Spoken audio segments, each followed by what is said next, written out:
Captain Lee Daehyun walked slowly through the metal corridors of Nexus Prime Station. His black uniform was clean and neat. The human flag patch on his shoulder caught the bright lights above. 3 months had passed since Earth joined the Galactic Council. 3 months of meetings, handshakes, and careful words. Today was different. Today, the other species wanted to see what humans could really do. Lee stopped at a large window. Outside, dozens of alien ships floated in the darkness of space. Each one belonged to a different species. Each one represented a different way of thinking about war and peace. The Kron ships looked like giant metal teeth. The Veltar vessels were smooth and covered in sensors.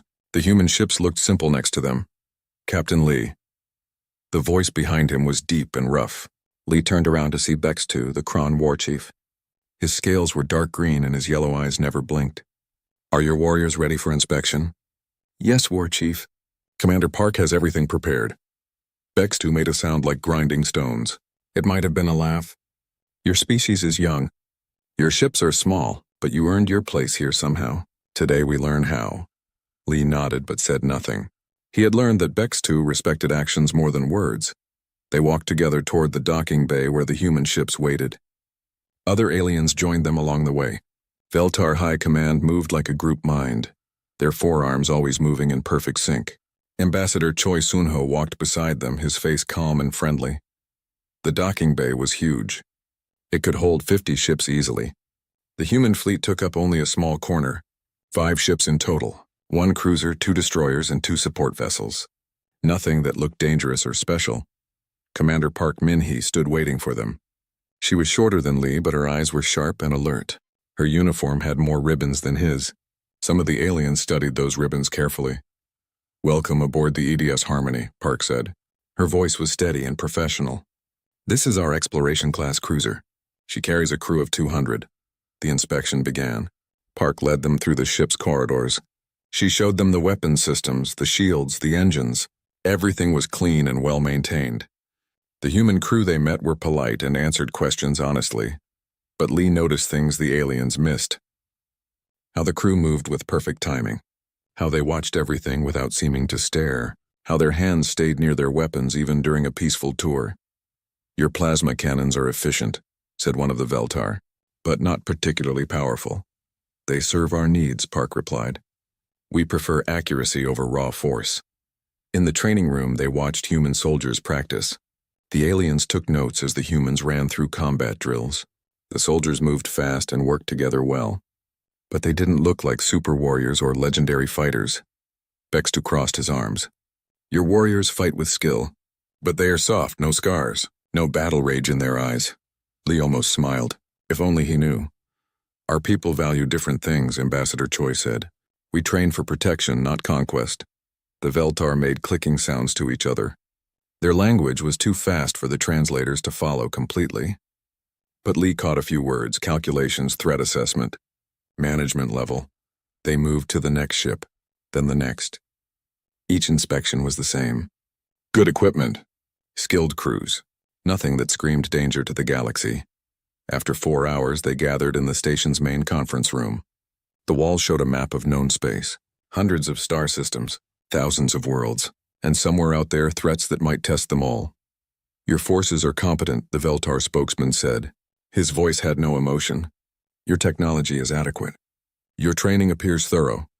"Thank you," Choi said. "But we remain curious," Bex-2 added. "Your colony ships have encountered hostile forces, pirates, slavers, aggressive species. Yet your colonists always survive. Your losses are always small. How?" Lee and Park exchanged a quick look. So quick that most of the aliens missed it. "Good planning," Choi said. "Careful preparation. And yes, some luck." "Luck." Bex-2's laugh was like breaking rocks. 50 encounters with hostile forces. 50 victories. That is not luck. Perhaps your definition of hostile is different from ours," Park said carefully. The evening meal was served in the diplomatic hall. Long tables held food from dozens of worlds. The conversation was lighter now. Trade agreements, cultural exchanges, scientific cooperation, the things that made peace possible. Lee sat between a Veltar engineer and a Kron captain. They talked about ship designs and weapon systems. Normal military talk between allies. "Your forces today," the Veltar engineer said quietly. They are your standard military? These ships represent our peacekeeping and exploration corps, Lee answered honestly. Ah, and you have other classifications? Lee took a drink of water. Earth maintains different military branches for different purposes. Like our own system, the Kron captain nodded. Scouts, regulars, elites. Something like that. The conversation moved on to other topics, but Lee noticed the aliens filing away every word, every detail, building their picture of human capabilities piece by piece. Commander Park was across the room talking with Ambassador Choi. Her face was calm, but Lee knew her well enough to see the tension around her eyes. Something was bothering her. She excused herself and walked toward the communication center. Lee waited 5 minutes, then followed. He found her in a secure booth reading a message on a quantum-encrypted display. Her face was pale. Bad news? He asked. Park looked up. Earth Command. Priority 1 message. Lee felt his stomach tighten. Priority 1 messages came from the highest levels of government. They meant serious trouble was coming. What do they want? Hostile first contact protocols may soon be necessary. Park read directly from the screen. Special Forces deployment authorized if standard diplomatic protection proves insufficient. The words hit Lee like a physical blow. Special Forces. In all his years of military service, he had never seen them deployed outside the Sol system. Most people didn't even know they existed. How long do we have? Unknown. But they're authorizing deployment now. That means someone thinks we might need them soon. Lee looked back toward the diplomatic hall. Through the doorway, he could see aliens from dozens of species eating and talking and planning for the future. None of them knew what those 2 words really meant. Special Forces. They returned to the dinner separately. Lee tried to focus on the conversations around him. Trade routes, planetary surveys, mining rights. Normal things that normal people discussed in normal times. But his mind kept wandering to empty spaces between the stars. To ships that moved like shadows. To soldiers who trained for situations that regular forces couldn't handle. The aliens were finishing their meal when the alert came. Soft tones that meant urgent news.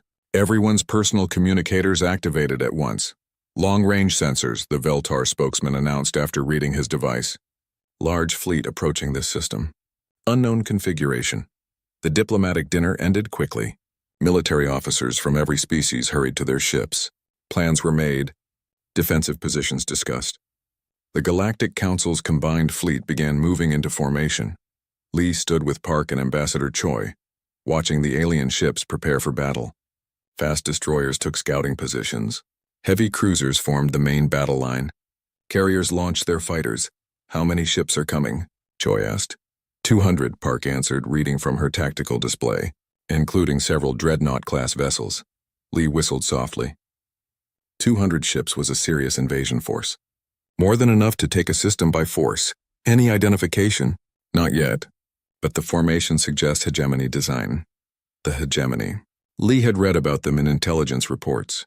A military alliance of aggressive species. They believed in conquest over cooperation. Force over diplomacy. Time to arrival? 6 hours. 6 hours to prepare.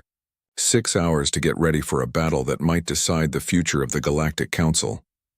Lee looked at his companions. Ambassador Choi was already composing messages to Earth. Park was checking the status of their small fleet. Neither of them looked worried, but Lee knew something the approaching enemy didn't. Something the other council species didn't understand yet. The ships they had inspected today were just the beginning. And if Earth Command was authorizing Special Forces deployment, then someone very smart thought this threat was serious enough to break 100 years of precedent. Lee almost felt sorry for whoever was coming. The hegemony fleet dropped out of hyperspace like falling stars. 200 ships materialized in perfect formation, their dark hulls blocking out the distant sun. At the center of the formation, massive dreadnoughts bristled with weapons that could crack planets. Captain Lee Dae-hyun stood on the bridge of Nexus Prime, watching the tactical display update with each new contact. Red dots filled the screen like a disease spreading across healthy tissue. Each dot represented enough firepower to destroy a city. Fleet Admiral Zoris commanding, the communication officer announced, "Incoming transmission on all frequencies." "Put it through," ordered Council Admiral Vexihai, a tall alien with silver skin and too many eyes. The main screen flickered to life. Admiral Zorask appeared, his reptilian features twisted into what might have been a smile. His uniform was black with red trim. Scars covered half his face, telling stories of battles won through violence. "Greetings, Galactic Council," Zorask said. His voice was smooth but cold. "I am Fleet Admiral Zorask of the Hegemony Alliance. We come with a simple demand." Ambassador Choi Sunho stepped forward. "Admiral, this is Council space. State your business and withdraw." Zorask's laugh was like breaking glass. "Our business is with the humans.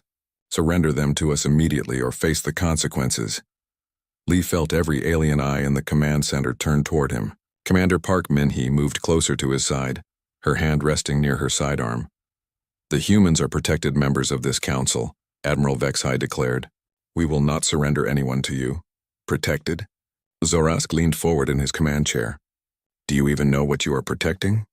Have they told you what they really are?" The screen changed. Now it showed star charts, battle reports, and intelligence files. Lee recognized some of the locations: human colony worlds, trade routes, exploration zones. "For 50 years we have watched the humans spread across space," Zorask continued. 50 years of so-called peaceful expansion. But look at these records, data scrolled across the screen. Pirate fleets destroyed, hostile alien outposts neutralized, slaver operations wiped out completely. In every case, human colonial forces had been involved. "The Kethra Syndicate," Zorask said, highlighting one report. 12 heavy cruisers and a battle station. They controlled the Vega trade route for 40 years. Untouchable, until humans arrived. Lee remembered reading about Vega. A human colony ship had been attacked by pirates. The attack failed. The pirates never bothered anyone again. "The Skeleton Empire," Zorask continued. "They enslaved 6 species across 20 systems.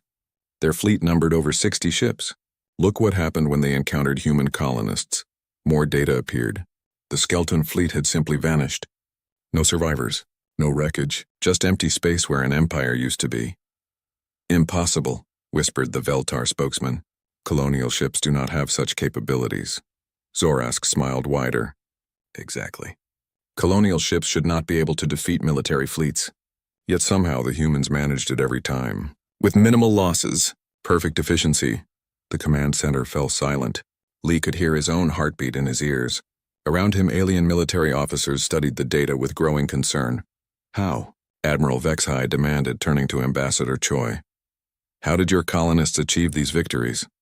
Choi's face remained calm. "Superior tactics, better coordination, careful planning." "Planning?" Zorask's laugh turned bitter. "The hegemony has studied every one of these engagements. Your colonial forces fought like veteran warriors. They used weapons that should not exist. They employed strategies that required military genius.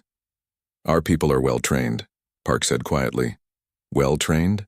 Zorask stood up in his command chair. "Your colonists destroyed forces that my best admirals would hesitate to engage. They did it cleanly, efficiently, without mercy. That is not training. That is something else entirely." The tactical display updated again. The hegemony fleet was moving closer, their formation perfect and menacing. Lee counted weapon signatures and felt his blood chill. This was enough firepower to sterilize a dozen worlds. "We demand answers," Zorask declared. "What are the humans, really? What kind of species destroys pirate fleets and enslaver empires with survey ships and colonial transports?" "The kind that values freedom," Choi answered. "Values freedom." Zorask tasted the words like poison. "No. The kind that poses a threat to galactic stability. The kind that must be contained or eliminated." Admiral Vexhai activated the fleet communication system. "All council ships assume defensive positions. Prepare for possible hostile action." Around Nexus Prime, the combined fleets of dozens of species began moving into formation. Feltar cruisers took position alongside Kron destroyers. Fast attack ships darted between the heavy capital ships like hunting fish. Lee watched the human ships join the formation. 5 vessels among hundreds. The EDS Harmony looked tiny next to the alien dreadnoughts. But something in Lee's chest felt warm as he watched them move. They took position exactly where they needed to be, without hesitation or confusion. "Lieutenant Yoon Taemin," Park called to the human communications officer. "Any word from Earth Command?" Yoon checked his encrypted display. "Still monitoring the situation, ma'am." "No new orders." Sergeant Kim Ji-won approached from the Marine station. Commander, my teams are ready for boarding actions if needed. Lee looked at Kim carefully. She was young, maybe 25. Her uniform was neat and her expression was calm. But something about the way she moved reminded him of a blade waiting to be drawn. What's your background, Sergeant? He asked. Standard military training, sir. 2 years colonial security, 1 year ship-to-ship operations. Standard training. Lee wondered what that really meant. He thought about the data Zorask had shown them. Colonial forces defeating pirate fleets. Survey ships neutralizing military threats. What kind of standard training produced results like that? The first shots came 20 minutes later. A hegemony scout ship fired on a Veltar patrol vessel. Plasma beams lit up the darkness and the battle began. Lee watched from the command center as hundreds of ships engaged across thousands of kilometers of space. Energy weapons painted bright lines between the fleets. Explosions bloomed like deadly flowers when shields failed and hulls cracked. The human ships fought well. The EDS Harmony's plasma cannons found their targets with remarkable accuracy. The destroyers moved like dancers, avoiding enemy fire while delivering precise strikes. Their coordination was perfect, but they were outnumbered 40-1. Hegemony forces are breaking through the left flank, reported the tactical officer. 3 council ships destroyed, 7 damaged. Admiral Vexhigh's silver skin had turned pale. Order the reserve squadrons to reinforce that sector. More ships moved into the battle. The space around Nexus Prime became a maze of weapon fire and debris, but the hegemony kept coming, their superior numbers slowly pushing the council forces back. Lee watched Sergeant Kim coordinate Marine units across multiple ships. Her voice was calm and professional as she directed boarding parties and defensive actions, but her efficiency was almost frightening. She seemed to know exactly where each enemy would attack before they did it. Sergeant, he called over the communication noise. Where did you say you trained? Kim looked up from her tactical display. Earth Central Military Academy, sir. Standard 4-year program. And after that, colonial posting on Kepler 442b, routine security duties. Lee remembered the intelligence reports from Kepler 442b. Pirates had tried to raid the mining operations there. The pirates had vanished without a trace. What happened to those pirates? He asked. Kim's expression didn't change. They decided to seek opportunities elsewhere, sir. Before Lee could ask more questions, alarms began sounding throughout the command center. New contacts were appearing on the tactical display. Ships dropping out of hyperspace behind the hegemony fleet. But these weren't council reinforcements. Unknown vessels, the sensor operator announced. Human design, but configuration not in our database. Lee felt his mouth go dry. He looked at Commander Park, who was staring at the tactical display with an expression he had never seen before. Fear mixed with something that might have been relief. Lieutenant Yoon, Park called. Send a priority message to Earth Command. Text only. Situation confirmed. Standing by for instructions? Yes, ma'am. Lee studied the new ships on the display. They were definitely human, but they looked different from anything he had seen before. Sleeker. More aggressive. Their energy signatures were unlike anything in the Council database. How many ships? Admiral Vexhigh demanded. 12 vessels, the sensor operator replied. Wait, more contacts appearing. 24 ships now, 36, they're still coming. 50 ships, 60, the numbers kept climbing. Each new arrival made the alien officers more nervous. These ships didn't look like exploration. Vessels or colonial transports, they looked like weapons. Admiral Zorask is hailing us, the communication officer announced. The hegemony commander appeared on screen again, but his confident smile was gone. His eyes were fixed on something off-camera, probably his own tactical display. What are those ships? He demanded. Ambassador Choi stepped forward. Those, Admiral, are what we call special forces. For the first time since the battle began, Admiral Zorask looked uncertain. Special forces? He repeated. Yes, the forces you observed earlier were our peacekeeping and exploration corps. These ships serve at D. The special forces ships moved like ghosts through space. They didn't announce their presence or send greeting messages. They simply appeared and began to position themselves with a precision that made Captain Lee Dae-hyun's skin crawl. 60 ships had arrived. All of them looked wrong somehow. Not wrong in a broken way, but wrong in a way that made experienced military officers nervous. Their hulls were darker than regular human ships. Their weapon arrays were larger, and they moved with coordination that seemed impossible. This is Colonel Na Ji-hoon, commanding Special Forces Group 7, a new voice announced over the communication system. The voice was calm and professional, but something in its tone made everyone in the command center straighten up. "Colonel, this is Ambassador Choi Sunho. Sitrep, Hegemony Fleet threatening Council assets. Hostile intent confirmed. Requesting permission to engage." Lee noticed that Colonel Na didn't ask for orders. He asked for permission, as if he already knew exactly what needed to be done. "Permission granted," Ambassador Choi replied. "Rules of engagement? Standard Special Forces protocols. Minimum necessary force to eliminate threat." Admiral Zorask's voice cut through the conversation like a blade. "What are Special Forces protocols?" The answer came not from Colonel Na, but from Major Song Haeun, whose transmission appeared on a secondary channel. "Complete mission success with 0 acceptable losses. 0 acceptable losses." Lee had been in the military for 15 years. He knew that 0 losses was impossible in real combat. It was something people hoped for but never expected, unless you were so much better than your enemy that the fight wasn't really fair. The first strike came without warning. One moment the Hegemony fleet was maintaining formation. The next moment 3 of their ships simply stopped working. No explosions, no dramatic light shows. They just went dark and began drifting. "What happened?" Admiral Vexhai demanded. "EMP strikes," reported the sensor operator. "Precise electromagnetic pulses disabled their main systems." "Impossible," whispered a Veltar technician. "EMP weapons that precise would require targeting computers more advanced than anything we've seen." On the tactical display, the Special Forces ships continued their advance. They moved in patterns that hurt to watch, not because they were chaotic, but because they were too perfect. Every ship knew exactly where every other ship would be at every moment. Captain Ryu Dongmin's voice came over the fighter control frequency. "Phoenix Squadron, assume attack formation. Remember, we want prisoners for interrogation." Lee watched fighter craft launch from the Special Forces carriers, but these weren't normal fighters. They were larger, faster, and they moved like they could read their enemies' minds. The Hegemony fleet tried to respond. Admiral Zorask screamed orders over the communication channels. His ships turned to engage the new threat. Weapon batteries opened fire. Missiles streaked through space. None of it mattered. The Special Forces ships moved through the enemy fire like water flowing around rocks. Their shields deflected what couldn't be avoided. Their weapons found targets with surgical precision. And their fighters, Lee had never seen anything like it. Captain Ryu's pilots didn't just outfly the enemy. They seemed to know what the enemy would do before the enemy knew it themselves. Hegemony fighters exploded or surrendered. There was no middle ground. "How are they doing this?" Sergeant Kim Ji-won asked quietly.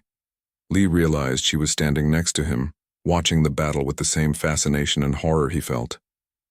But something in her voice made him look at her more carefully. "You know something," he said. Kim was quiet for a moment. Then she nodded. "I trained with some of them before I transferred to regular forces." "You were Special Forces?" "For 18 months. Couldn't handle it. What do you mean?" Kim pointed at the tactical display where another Hegemony ship had just gone dark. "Special Forces don't fight like normal soldiers. They fight like forces of nature. Like hurricanes or earthquakes. They don't just win battles. They make their enemies understand that fighting was never really an option." On the main screen, Admiral Zorask was trying to coordinate his fleet's response. But coordination required communication, and the Special Forces were systematically taking apart the Hegemony communication network. Ships found themselves isolated and confused. "This is impossible," Zorask shouted. "No fleet moves with this kind of precision." Colonel Na Ji-hoon's calm voice answered him. "Admiral, your fleet is outmatched. Surrender now and your crews will be treated according to galactic law." "Never. Hegemony forces do not surrender." "Understood." The word fell like a stone into still water. Lee felt something cold move down his spine. In that single word, he heard the difference between regular forces and Special Forces. Regular forces would try to convince the enemy to surrender. They would offer terms, negotiate, find ways to minimize casualties on both sides. Special Forces simply noted that surrender had been refused and moved on to the next item on their list. Major Song Haeun's voice came over the tactical frequency. "All units, Admiral Zorask has refused surrender. Boarding operations are authorized. Objective: capture enemy command structure for intelligence gathering. Boarding operations. Lee watched in horrified fascination as Special Forces ships moved close to the largest hegemony vessels. Docking tubes extended. Cutting tools began opening holes in enemy hulls. "They're boarding 30 ships at once," Commander Park Min-hee observed. She sounded impressed and terrified at the same time. "How many troops do they have?" Admiral Vexhai asked. "Enough," Kim answered quietly. The boarding actions didn't take long. Lee listened to the brief radio transmissions as Special Forces soldiers moved through enemy ships. The transmissions were calm and professional. No shouting, no panic, just quiet voices reporting objectives completed, Deck 7 secured, engineering under control, bridge captured, crew secured. Ship after ship went quiet as Special Forces teams took control. The hegemony crews weren't weak or poorly trained, but they were fighting soldiers who seemed to operate on a completely different level. Dr. Han So-young's voice appeared on the medical frequency. "Triage team standing by. Estimated enemy casualties minimal. Estimated friendly casualties 0. 0 casualties." In 30 simultaneous boarding actions, Lee began to understand why Sergeant Kim had transferred to regular forces. Admiral Zorask made one last desperate move. His flagship, a massive dreadnought called Devastator, began accelerating toward Nexus Prime. If he couldn't win the battle, he would take the station with him. "All ships intercept the Devastator," Admiral Vexhai ordered. "Negative," Colonel Na replied. "This is a Special Forces matter now." Lee watched a single Special Forces ship peel away from the main engagement. It was smaller than the Devastator, but it moved with purpose that made the massive enemy ship look clumsy and slow. "This is Colonel Na Ji-hoon. I'm taking a personal interest in Admiral Zorask." The two ships closed rapidly. The Devastator opened fire with everything it had. Plasma cannons, missile batteries, particle beams. Enough firepower to destroy a city. Colonel Na's ship flowed through the weapon fire like liquid mercury. It attached itself to the Devastator's hull and began cutting through the armor. "Impossible," Admiral Vexhai whispered. "One ship cannot board a dreadnought." "Special Forces ships are different," Kim explained. "They're not just larger or better armed. They're designed for missions that regular forces can't handle." "What kind of missions?" Kim looked at the tactical display, where Colonel Na's team was already inside the enemy flagship. "The kind where failure is not an option, where the mission has to succeed no matter what." The boarding of the Devastator took exactly 8 minutes. Lee timed it. 8 minutes to penetrate a heavily defended dreadnought, fight through its security forces, and capture its command deck. When Colonel Na's voice came over the communication system again, it carried the sound of victory. "Admiral Zorask is in custody. Devastator is under our control." The battle was over. 60 hegemony ships destroyed or captured. 0 Special Forces casualties. The mathematics of it hurt to think about. Ambassador Choi appeared on the main screen. "Admiral Zorask, you wanted to know what humans really are. Now you know." The hegemony admiral's image appeared. He was in restraints, but his eyes burned with anger and fear. "What are you?" "We are what we've always been," Choi answered. "Explorers, diplomats, traders, scientists, and warriors," Colonel Na added quietly. "When necessary," Choi agreed. "Our colonial forces handle routine threats. Our regular military protects our territory. Our special forces," he paused. "Our special forces handle situations where the survival of our people is at stake. Your colonial forces destroyed my scout fleets." Zorask protested. "No," Park said, stepping into view. "Your scout fleets encountered human colonists who had been trained to defend themselves. That's very different." Lee finally understood. The galaxy had been watching human expansion for 50 years. They had seen colonial ships defeat pirates and hostile aliens. They thought they were seeing human military power, but they weren't. They were seeing human civilians who happened to be very well prepared. "The forces you observed today," Colonel Na explained, "represent Earth's peacekeeping and exploration corps. They are designed for discovery, protectiverant." The Special Forces command ship Indomitable was unlike anything Captain Lee Dae-hyun had ever seen. The corridors were wider than normal. The lighting was different, and everywhere he looked he saw technology that shouldn't exist. Medical devices that could heal wounds in minutes, computer systems that responded to thoughts instead of touch, armor that seemed to move by itself. This wasn't just advanced human technology. This was technology from a completely different level of civilization. "Welcome aboard, Captain," said General Wang Seojin. She was a small woman with gray hair and calm eyes. But when she spoke, everyone listened. "I apologize for the delay in meeting. We've been busy processing prisoners." Lee followed her through corridors filled with Special Forces personnel. They moved differently from regular soldiers. Quieter, more aware, like predators who were always ready for action. "How many prisoners?" he asked. 4,312. All crew members from captured hegemony ships. "That's a lot of people to process." "We're efficient," General Wang said simply.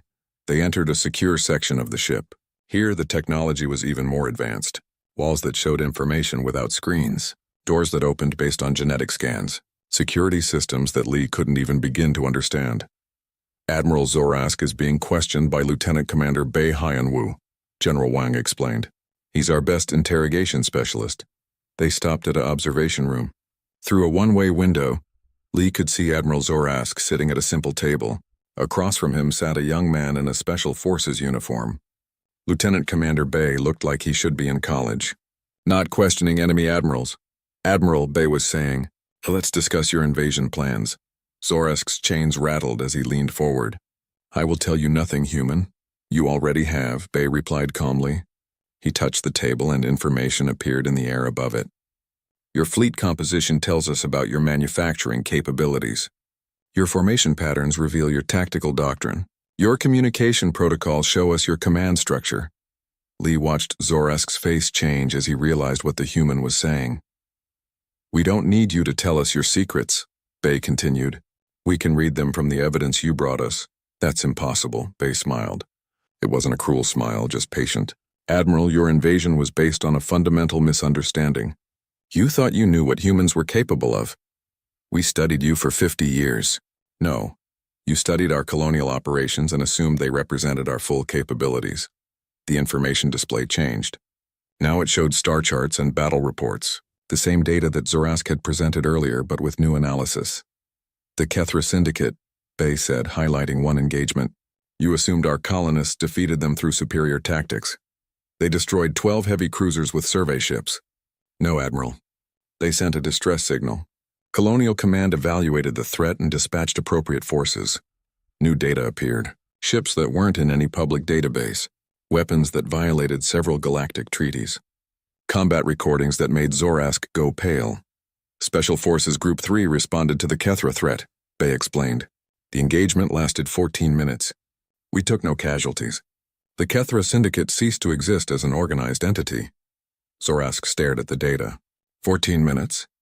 12 heavy cruisers, a battle station, and supporting vessels. All destroyed or captured in 14 minutes. Lee felt his mouth go dry. He had read the reports about the Kethra Syndicate. They had been one of the most powerful pirate organizations in known space. Their fleet had terrorized trade routes for decades.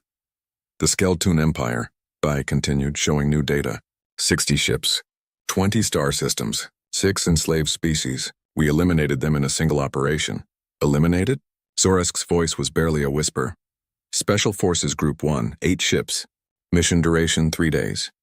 The Skeleton leadership was captured and turned over to the Galactic Court for trial. Their enslaved populations were liberated. Their fleet was destroyed." General Wang turned to Lee. "Do you understand now, Captain? What the galaxy has been seeing isn't human military power. It's human civilian preparation." "Civilian preparation?" "Every human colony ship carries defensive systems and trained personnel. Not because they're military vessels, but because space is dangerous. Pirates, hostile aliens, natural disasters. Our colonists need to be ready for anything." Lee thought about Sergeant Kim Ji-won. "Standard military training," she had said. 2 years colonial security. "What does standard training include?" he asked. "Advanced combat techniques, tactical coordination, weapons proficiency, emergency medical care, engineering skills, psychological resilience training. That's more than most military forces teach. Most military forces don't send their people to establish colonies on unknown worlds." General Wang replied. "Our colonists might face anything. We make sure they're prepared." In the interrogation room, Bei was showing Zorask more data. Fleet movements, resource allocations, population statistics. "Your hegemony controls 47 star systems," Bei said. "You have a combined fleet of 800 ships. Your total population is approximately 12 billion. "How do you know our population numbers?" Zorask demanded. We've been watching you too, Admiral, for much longer than 50 years. The data display changed again. Now it showed hegemony space from a perspective that made Zorask go white. Detailed surveys, resource assessments, tactical evaluations. Humanity has been aware of the hegemony for 137 years, Bay explained. We've been monitoring your expansion, your technology development, your military capabilities. That's impossible. We would have detected your scout ships. No, Admiral. You would have detected regular scout ships. Special Forces reconnaissance operates on a different level. Lee realized what he was hearing. Humanity hadn't just been expanding randomly across space. They had been mapping every threat, every opportunity, every strategic consideration for over a century. How many other species are you watching?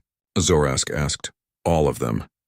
The simple answer hit the interrogation room like a physical blow. Zorask leaned back in his chair, his face showing the weight of understanding. Every spacefaring species in this galaxy, Bay continued, has been under human observation since we developed interstellar travel. We know your capabilities, your intentions, your weaknesses.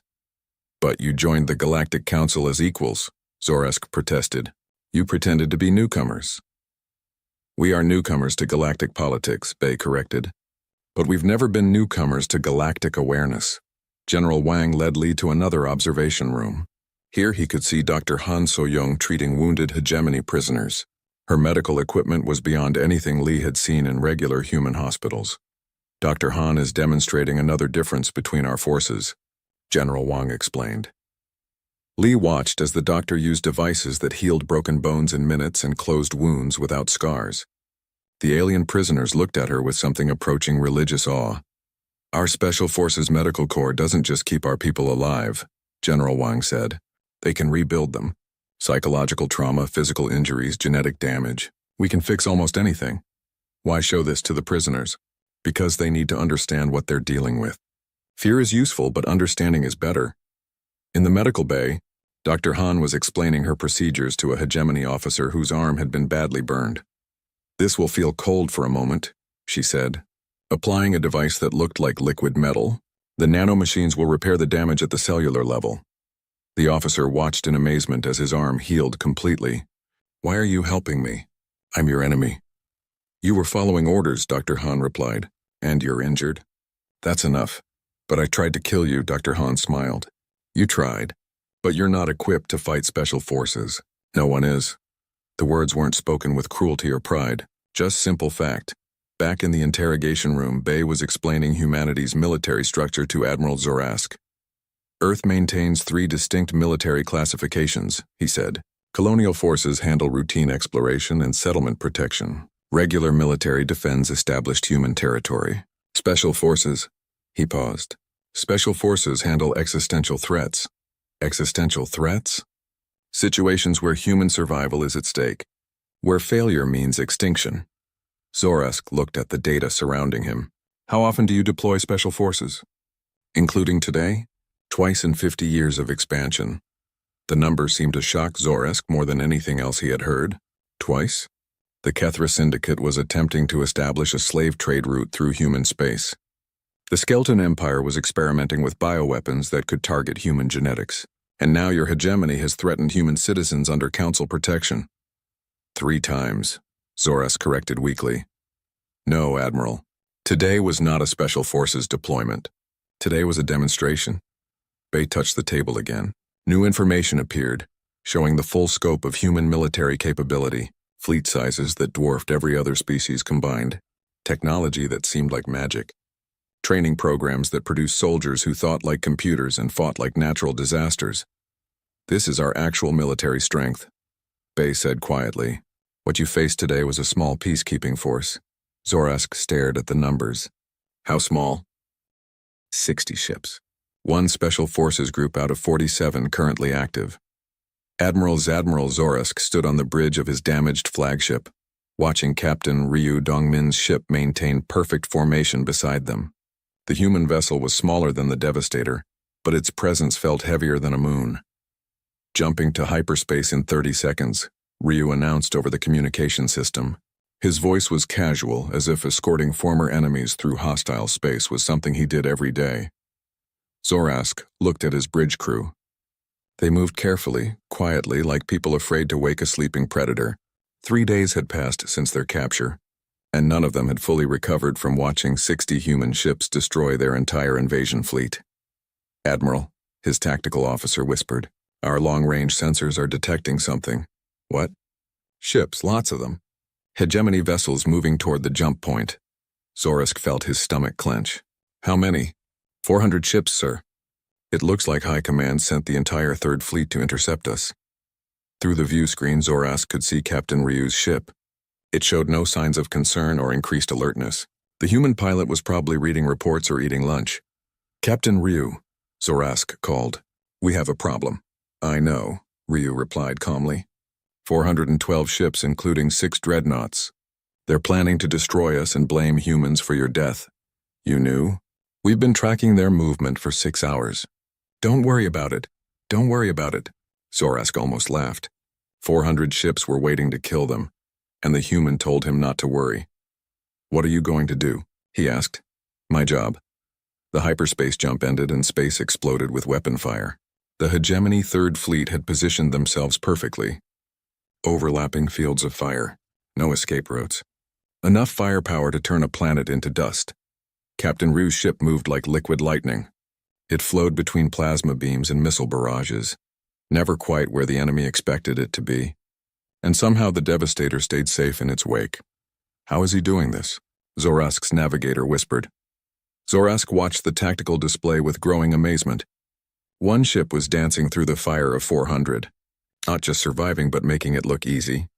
"This is Captain Ryu to Third Fleet Command," the human announced calmly. "You are interfering with a diplomatic mission. Withdraw immediately." "Surrender the traitor Zoroask," came the reply. "He has betrayed the hegemony to human scum. Admiral Zoroask is under diplomatic protection. Final warning. We do not recognize human authority. All ships, destroy the human vessel." The Third Fleet concentrated their fire on Ryu's ship. Enough energy to boil oceans focused on one small target. Zoroask held his breath, expecting to see the human vessel vaporized. Instead, he watched something impossible. The human ship didn't just dodge the attack. It seemed to bend space around itself, deflecting the energy into harmless directions. "Interesting," Ryu commented. "You people really don't learn, do you?" What happened next would be talked about in military academies for centuries. Captain Ryu didn't call for reinforcements. He didn't retreat to a safe distance. He simply began dismantling the Third Fleet ship by ship. His weapons were surgical. One shot, one disabled ship. No explosions, no crew deaths. Just precise strikes that left enemy vessels drifting helplessly in space. "Admiral," Zoroask's tactical officer said in a voice full of awe. "He's not trying to destroy them. He's capturing the entire fleet. 400 ships. Captain Ryu was single-handedly capturing 400 ships. It took 2 hours.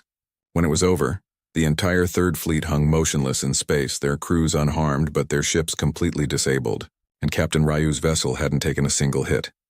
"Third Fleet Command," Ryu announced. "Your ships are now under human protection. Any attempt to scuttle them will be prevented. Admiral Zoroask and I will continue to hegemony space. Please inform your leadership that humanity looks forward to peaceful negotiations." The journey to Hegemony Prime took 3 days. During that time, Zoroask found himself talking with Captain Ryu about warfare, strategy, and the nature of power. "How long have you been doing this?" Zoroask asked during one of their conversations. "Special Forces operations? About 15 years. And before that? Regular military. Colonial security. The usual progression." Zoroask thought about what he had learned aboard the Indomitable. "Captain, what would happen if humanity actually went to war? Full military deployment?" Ryu was quiet for a long moment. "Admiral, in the entire history of human spaceflight, we have never deployed more than 1% of our actual military capability outside the Sol system." 1%? The forces you encountered represented a tiny fraction of what Earth can field. We have ships that can crack planets, weapons that can sterilize solar systems, soldiers who have been trained for scenarios that most species can't imagine. Then why don't you conquer the galaxy? Ryu looked genuinely puzzled by the question. Why would we want to? Conquest is expensive. It creates resentment. It makes enemies. We prefer to trade with people, learn from them, explore together. But you could rule everything. Rule what? A galaxy full of angry, rebellious subjects? That sounds like a nightmare, not a goal. When they finally reached Hegemony Prime, the entire political structure was waiting. Zoras could see hundreds of ships in orbit around the planet. The entire military leadership, the civilian government, everyone who mattered in hegemony space, they were all terrified. "This is High Admiral Keshavar," came a transmission from the flagship. "Surrender immediately or face the consequences. This is Captain Ryu Dong-min, Earth Special Forces. I'm returning Admiral Zorask under diplomatic protection. He carries a message from humanity. We do not negotiate with aliens." Captain Ryu sighed. "Admiral Zorask, please tell your people what you learned." Zorask activated his own communication system. "Hi, Admiral, I recommend you listen to what the humans have to say." "You dare give me orders, traitor?" "I dare give you advice, old friend. The humans could have destroyed our entire civilization already. They chose not to. I suggest we find out why." The negotiations took place on a neutral station in the outer system. Zorask watched as Ambassador Choi Sunho presented humanity's terms. They were surprisingly reasonable.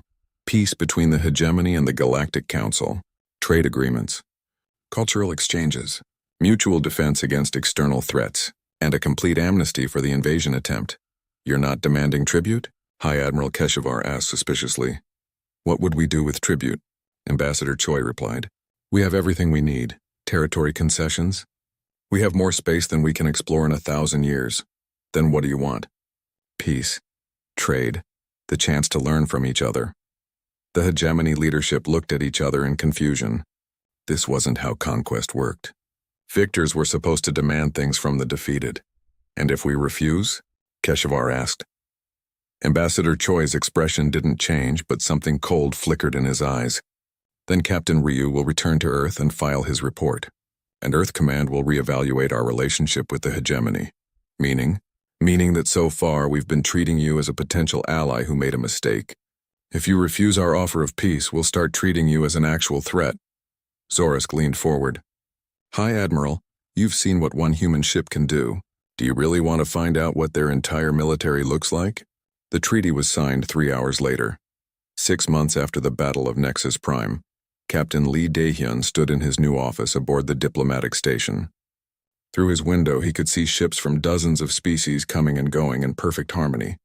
Trade ships, exploration vessels, cultural exchange missions, and very occasionally the sleek dark shape of a special forces vessel on routine patrol. The galaxy had settled into a new rhythm. Species that might have challenged human expansion now sent diplomatic missions instead. Pirates avoided human trade routes entirely. Aggressive empires like the hegemony had become model citizens of the galactic community. "Captain," Commander Park Min-hee said, entering his office, "the council is ready for your briefing." Lee gathered his reports and followed her to the main conference room. The same room where alien military officers had once studied human capabilities and found them adequate, but not threatening. Now those same officers listened carefully to every word humans spoke. Not because they feared humanity, but because they respected what humans could do. "The quarterly security report," Lee announced to the assembled delegates. "Piracy is down 60% across all major trade routes. Territorial disputes have dropped to near zero. 3 new species have applied for council membership. Any hostile contacts?" asked Admiral Vexhai. "None. The few aggressive actions we've encountered were handled by colonial security forces." Lee didn't mention that colonial security forces now included advisors who had trained with special forces, or that every human colony ship carried weapons that could disable entire fleets. The galaxy didn't need to know those details. Ambassador Choi stood up. "I'd like to add that Earth Command is pleased with the current state of galactic affairs. We look forward to continued cooperation and peaceful expansion. And if new threats emerge," asked the Veltar spokesman. Choi smiled. It was a warm, diplomatic smile, but everyone in the room remembered what humans were capable of when diplomacy failed. "Then we'll